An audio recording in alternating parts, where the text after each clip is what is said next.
Hi, so this is a follow-on video to the Z-Line vent hood lighting problems that I've been experiencing. And today another one of these LEDs failed. Now, it wasn't one of the new ones that Z-Line had sent me. I had only replaced the one that had failed, and you can see inside here it's pretty gross.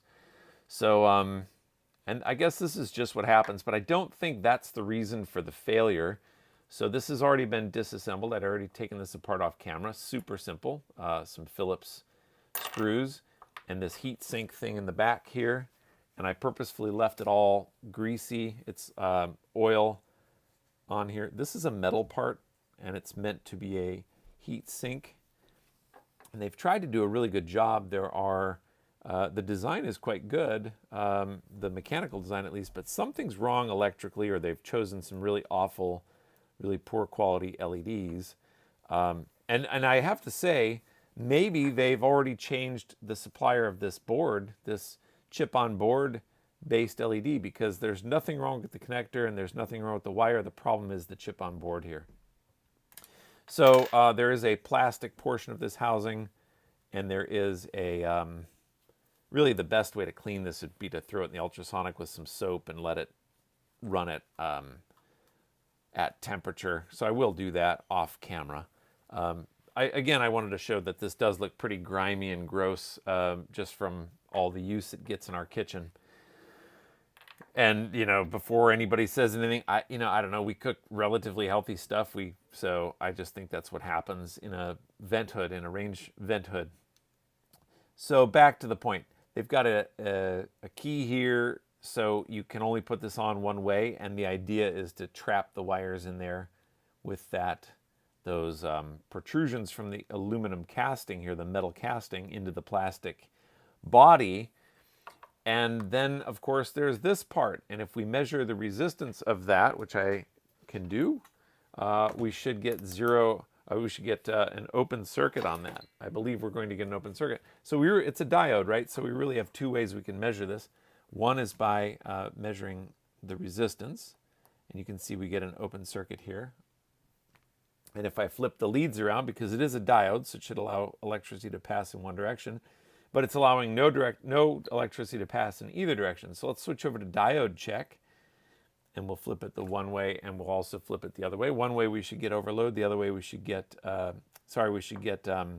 continuity, and the other way we should get a voltage drop. If I would have thought, I would have had a diode here to show you. But that's how it should have worked. But we get OL on both. So this is open circuit. This has, there's no way we're going to transmit electricity through this.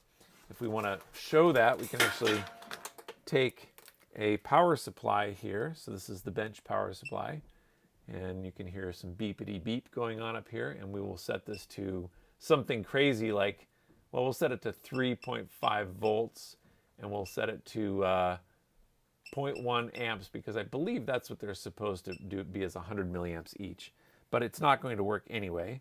And reverse current should again pass nothing, and forward current should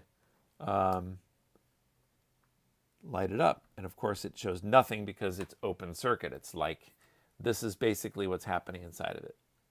See where I'm not touching it? That's basically what's happening. There's a space in there that's not conducting. All right, well, that's probably enough detail on what open circuit means. So what am I going to do on this? Well, it turns out that you can buy these quite easily on even Amazon, AliExpress, eBay, and that sort of thing. This is a 20 millimeter LED. There's the heat thermal paste. 20 millimeter LED chip on board. So we can buy these on eBay. In fact, they're $7 for 10 of them on Amazon shipped. So that's a pretty easy way to go. And then you'll have to desolder this wire here and this wire here and solder a new wire on. If you are not a soldering prodigy, if that's not your kind of normal thing, obviously you can get a soldering iron quite cheaply, and you can get some flux. I use this one, but you can just dab a little bit of flux. I keep it in a syringe with a, not a sharp needle, but a tubular needle. And you can squirt a little flux, and the solder will stick beautifully every single time. Flux, by the way, is the secret to soldering success. No question about it. Somebody has said, what's the difference between an expert solderer and a novice solderer? And the difference is flux.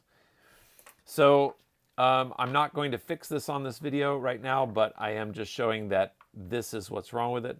If you have a Z-line hood and you find that you have your light is out, please do consider just buying the chip-on-board LED part and replacing it yourself.